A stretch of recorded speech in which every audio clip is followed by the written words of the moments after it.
আমি আজকে সকল শহীদ পরিবারের পক্ষ থেকে, সকল আহত পরিবারের পক্ষ থেকে কইতাছি, আমার ছেলের মতো সকল শহীদের আহতদের বিচার আমি চাই। এই ইউনূস সরকার থাকতে আমি এই শহীদের আহতদের বিচার চাই এবং আমাদের বিচারটা সঠিকভাবে সুন্দরভাবে করে দিব। আর জুলাই সনদ, জুলাই ঘোষণাপত্র এগুলো আমাদেরকে অতি দ্রুত ভাবে দিব।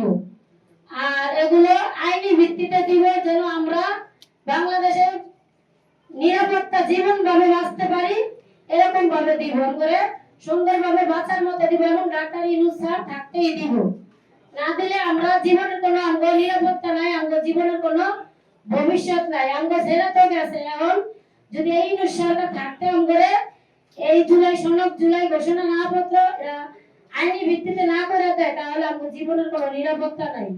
তাহলে আমরা আমাদের জীবনের নিরাপত্তা চাই, সকল শহীদ পরিবারের বিচার চাই।